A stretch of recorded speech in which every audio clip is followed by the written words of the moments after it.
Log అనిపించినా సరే bore కొట్టినా సరే ఏదైతే ఇంటర్వల్ బ్లాక్ దగ్గర నుంచి పెద్దవాళ్ళ ఎంట్రీ ఉంటుందో నెక్స్ట్ అరాచకం అనిపించింది. ఇంటర్వల్ బ్లాక్ అయితే ఇదే హై ఇంతకు మించి ఇవ్వలేదు అనుకున్న ప్రతిసారి కూడా ఏదైతే సెకండ్ హాఫ్ స్టార్ట్ అవుతుందో 1.5 hours మొత్తం సీట్లు అలా కూర్చోబెట్టండి. ఎక్కడో ఒక దగ్గర ఒక అన్నెసరీ సీన్ కానీ లేదంటే ఏం పెట్టకుండా నెక్స్ట్ లెవెల్ చూపించాలి. అసలు బోయపాటి దగ్గర నుంచి ఇంత లెవెల్ అవుట్పుట్ అయితే ఎక్స్పెక్ట్ చేయలేదు. నెక్స్ట్ లెవెల్ ఉంది, ఎక్స్ట్రాడనరీ.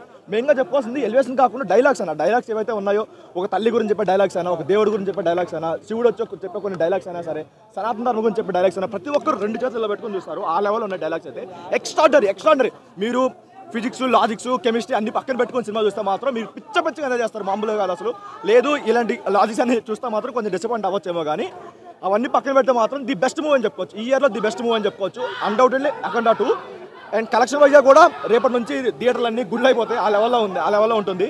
చాలా బాగుంది అన్న, చాలా బాగుంది. మీరు ఆ ఫిజిక్స్ కొంచెం పక్కన పెట్టుకుని చూస్తే మాత్రం ఎక్స్ట్రాడనరీ.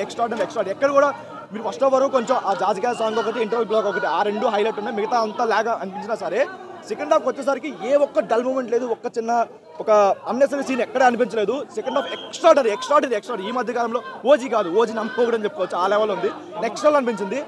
కాకపోతే ఒక్క నెగిటివ్ ఏంటంటే తమన్ గారి బీజం ఎంత బాగున్నా సరే ఎందుకో సెకండ్ హాఫ్లో ఆయన మరీ ఓవర్ ద టాప్ బీజం అలా అనిపించింది. ఇప్పుడు మనకి ఏదంటే కాంతారలో ఒక గుల్గా సీక్వెన్స్లో పడ్డాయి కదా, అక్కడ చాలా బాగా వినిపిస్తారు డైలాగ్స్. ఇక్కడ కూడా ఒక సీక్వెన్స్ అలా ట్రై చేశారు, కానీ ఆయన బీజం వల్ల సరిగ్గా వినిపించలేదు. కాటన్ పెట్టుకున్నా సరే చాలా ఇరిటేటింగ్ అనిపించింది అక్కడక్కడ తన బీజం. బట్ కొన్ని సీక్వెన్స్ మాత్రం చాలా బాగా అనిపించింది. చాలా ఎక్స్ట్రాడనరీ కొట్టారు ఆయన. ఏదైతే మనకి స్టార్టింగ్ ఒకటి ఉంటుందో అక్కడ ఒక రివ్యూ చేసి ఒకటి వేస్తారు, అక్కడే తన 100% డ్యూటీ అయితే చేస్తాడు. అది కాకుండా ఇంటర్వల్ బ్లాక్ ఒకటి ఎక్స్ట్రాడనరీగా వచ్చాయి. ఓన్లీ నేను ఏంటంటే ఎక్కడ డైలాగ్స్ దగ్గర బీజం వచ్చిందో అది కొంచెం ఇరిటేటింగ్ అనిపించినా సరే మిగతా బీజం పీక్స్ ఎక్స్ట్రా చెప్పొచ్చు. సెకండ్ హాఫ్ అయితే 4 ఇవ్వచ్చు. ఆ లెవెల్లో ఉంది సెకండ్ హాఫ్. ఎందుకంటే మీరు ప్రతి ఒక్కరు కనెక్ట్ అవుతారు. ఒక తల్లి గురించి చెప్పేదైనా, దేవుడి గురించి చెప్పేదైనా ప్రతి ఒక్కరు కనెక్ట్ అవుతారు. ఇన్ కేసు మీరు తల్లి ఇష్టం లేకపోయినా, దేవుడి ఇష్టం లేకపోతే మీకు నచ్చదు, అది మీ ప్రాబ్లం అది. బట్ ఒక మూవీ చూస్తే మాత్రం ఎక్స్ట్రాగా చెప్పొచ్చు. ఇంకొంచెం స్ట్రాంగ్గా విలన్ పెట్టుకుని బాగా అనిపించింది. ఆది గారి ఒక సీన్స్ ఉన్నా సరే ఒక 3 scenes వరకే లిమిటెడ్ అయిపోయాయి. ఇంకొంచెం ఏదైనా అతన్ని ఎక్స్టెండ్ చేస్తుంది బాగా అనిపించింది. విలనైజేషన్ కూడా కొంచెం ఎందుకో వీక్లా అనిపించింది. అది తీసేస్తే మాత్రం ఎక్స్ట్రాడనరీ వెలివేషన్. పార్ట్ 1 ఏంటంటే ఓన్లీ మనకి లాస్ట్ 5 minutes ఆ ట్రాన్స్లో ఉంటాం, ఏదైతే ఒక శివుడి క్యారెక్టర్ ఉంటుందో. బట్ ఇక్కడ మాత్రం సెకండ్ హాఫ్ దగ్గర పీక్స్ నటించారు.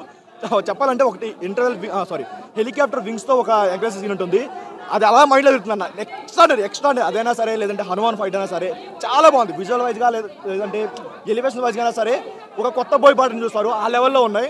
మెయిన్గా ఏంటంటే ఇప్పుడు అఖండ 1 ఒక 10% ఉంటే ఇది ఒక 100% ఉంటుంది. ఆ లెవెల్లో ఉంది. ఎక్స్ట్రాడనరీ. ఇన్ కేస్ మీకు అఖండ 1 మీకు కొంచెం నచ్చుంటే మాత్రం అఖండ 2 గుడి కట్టేస్తారు. ఆ లెవెల్లో ఉంది. ఎక్స్ట్రాడనరీ.